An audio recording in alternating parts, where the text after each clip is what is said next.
c'est le groupe en tant que tel qui doit bouger. Et le groupe en tant que tel, aujourd'hui, je trouve qu'il ne bouge pas bien. Et c'est dommage, je trouve qu'il n'y a pas la même solidarité que tu pourrais voir dans certaines équipes. Ben, tu ne la vois pas aujourd'hui dans cette équipe du Cameroun. Est-ce que Vincent Aboubakar, vous vous rappelez de son discours, le discours de Vincent Aboubakar quand il disait que ouais, quand on joue tous ensemble, ça va, mais quand on joue individuellement, ça va pas, etc. Je ne sais pas, c'est quel genre d'aura il y a dans cette équipe-là, quel genre d'état d'esprit, avec quel genre d'état d'esprit cette équipe-là elle est. Je vous rappelle qu'il y a eu un Choupo-Moting qui refuse de jouer la 3e place parce qu'il ne s'entend pas avec le coach. Si je ne me trompe pas, non? Si le coach est toujours là, je ne joue pas. Le coach n'est plus là, il est titulaire aujourd'hui. Il ne sort pas, mais est-ce qu'il est excellent sur le terrain? Je ne pense pas. Donc, je vous laisse faire la conclusion. Salam, salam outsider, le débrief commence maintenant.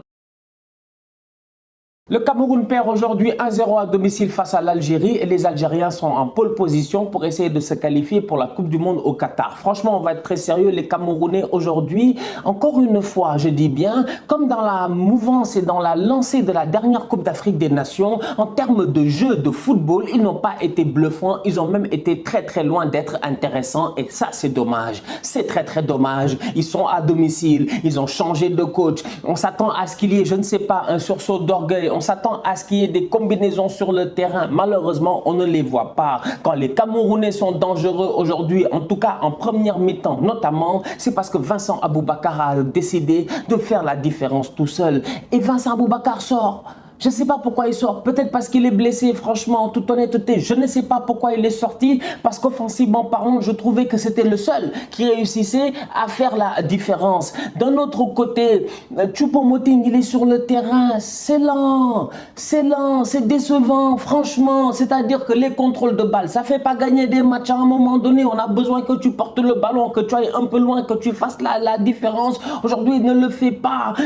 Au niveau du Cameroun, il y a plein de choses qui ne marche pas. C'est une équipe qui, individuellement parlant, ils ont de bons joueurs. Collins Faye, il est intéressant. Tolo, il est intéressant. Comment il s'appelle?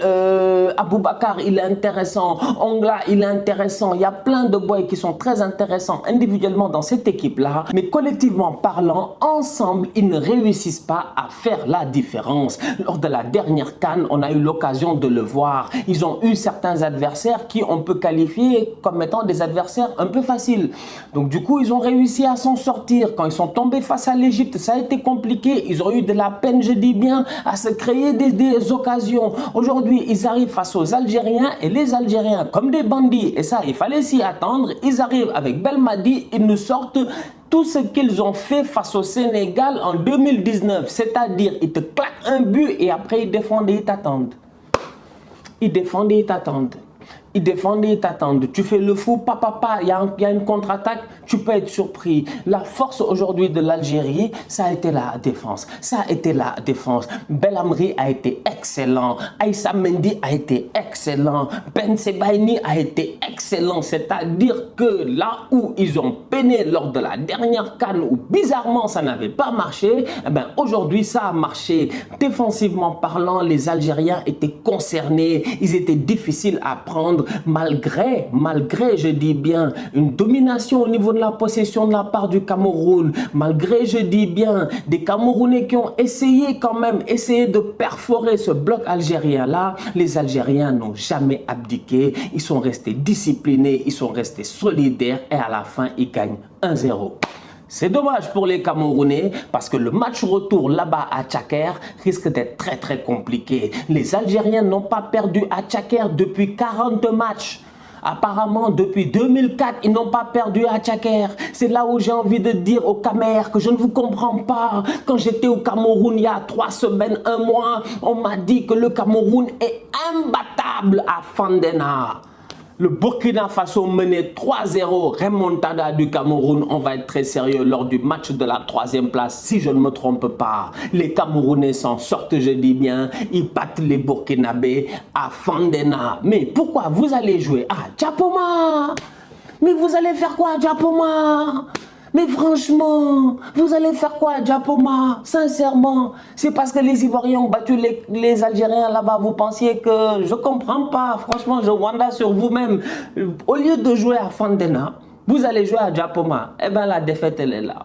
ça risque d'être compliqué à Tchaker parce que les autres, ils vont vous amener là où eux, ils ne perdent pas. Et ce match retour Algérie-Cameroun là, il va falloir que les Camers fassent beaucoup mieux s'ils espèrent battre l'Algérie. Il était en galère lors de la dernière CAN, on parle là de Bounedjah, il n'était pas là aujourd'hui, c'est Slimani qui était en pointe et Slimani s'est géré, top performance de sa part, il a pesé offensivement, il a fatigué les Ngadeux, il récupérait des ballons, il était au pressing constamment et il est récompensé par un superbe but, une superbe tête. Franchement, il n'y a pas grand chose à dire, j'ai envie de parler de Belaïli, il a été excellent parce que Mahrez il est sur le terrain, Mahrez il est sur le terrain, mais aujourd'hui on peut dire que Mahrez, on l'a pas vu.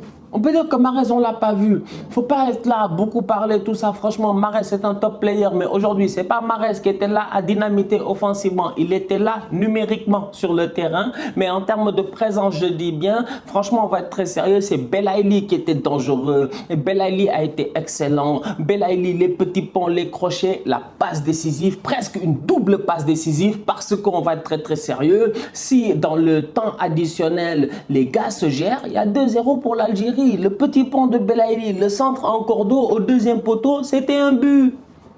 C'était un but normalement, franchement. Vite fait, ils peuvent faire 2-0, tu n'as rien compris. Tellement défensivement, ils ont tenu, tellement ils ont été dangereux sur les contres qu'ils ont eu. Cette équipe d'Algérie-là, aujourd'hui, sincèrement, offensivement parlant, Slimani a été excellent. Belaïli, sa passe décisive pour Slimani, ça aussi, il fallait le faire. Il est tellement convaincu que la passe va bien arriver, que le gars, il sait déjà ce qui va se passer. Il est en train d'anticiper, tu le vois à la mimique, il frappe le ballon, et il fait ça. Il sait que il faut juste mettre la tête. Mets la tête. Slimani met la tête. But pour les Algériens.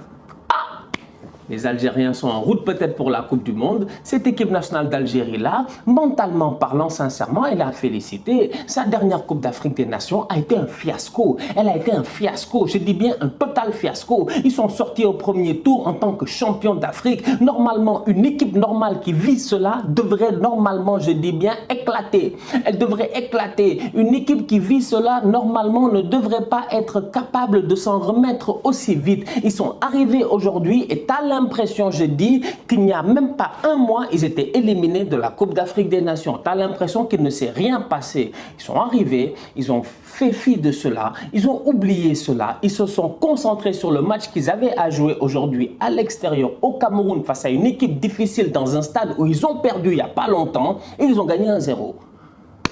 Franchement, la Tahia Jazaïr, on peut parler jusqu'à demain, mais en termes de mental, sincèrement, mais ça, c'est le mental des bandits, c'est le mental des Kabyles. Je m'attendais vraiment à beaucoup mieux de la part de Rigobert Song pour son premier match. C'est pas facile. C'est pas facile de prendre une équipe comme cela du jour au lendemain et de devoir en plus de cela tomber face à un groupe qui, même s'il a eu à subir un traumatisme il n'y a pas longtemps, la Coupe d'Afrique des Nations est un groupe qui a le même coach depuis très très longtemps. Et je parle là de l'Algérie de Djamel Belmadi. Donc du coup, Rigobert Song, il arrive dans cette équipe-là et bizarrement aujourd'hui, je l'ai trouvé terne. Je m'attendais à plus, je m'attendais à de l'agressivité, je m'attendais à de la grinta, je m'attendais à l'effet placebo qu'on a l'habitude de voir quand une équipe change de coach. C'est-à-dire, il y a des équipes, elles changent de coach, elles se métamorphosent. C'est pas ça que j'ai vu aujourd'hui. C'est pas ça que j'ai vu aujourd'hui, franchement. J'ai vu le même Cameroun que lors de la CAN où tu savais réellement qu'ils allaient, mais pour qu'ils gagnent, franchement, c'était compliqué. À part Vincent Aboubakar qui encore une fois a été bon pendant le temps où il est sur le terrain, est-ce qu'il y a un joueur camerounais qui sort vraiment du lot? À mon humble avis, non. Onana normalement sur la tête, il doit faire la claquette. La frappe de Slimani en première mi-temps, il fait une claquette, je me dis waouh, c'est bon, il est dans son match, il est chaud et tout. La tête, c'est vrai qu'elle est puissante, mais elle est sur lui. Normalement, il doit faire la claquette. Malheureusement, il s'en sort pas. Les Camerounais vont avoir des regrets s'ils ne se qualifient pas pour cette Coupe du Monde-là. Et ça risque d'être très très compliqué, je dis bien, mentalement pour cette équipe-là. Parce que si ce groupe-là ne réussit pas à se qualifier pour la Coupe du Monde, il faudra tout simplement changer le groupe avant d'arriver à la prochaine CAN en Côte d'Ivoire en 2023. Les Ivoiriens vous attendent, franchement. Il va falloir vous débrouiller, il va falloir beaucoup mieux faire. Je dis bien, il va falloir beaucoup mieux faire. La famille, on se capte très très bientôt pour un nouveau débrief. D'ici là, on continue à liker, on continue à partager, on s'abonne, on s'abonne, on s'abonne. On est ensemble, on reste en santé, c'est le plus important. Tous outsiders.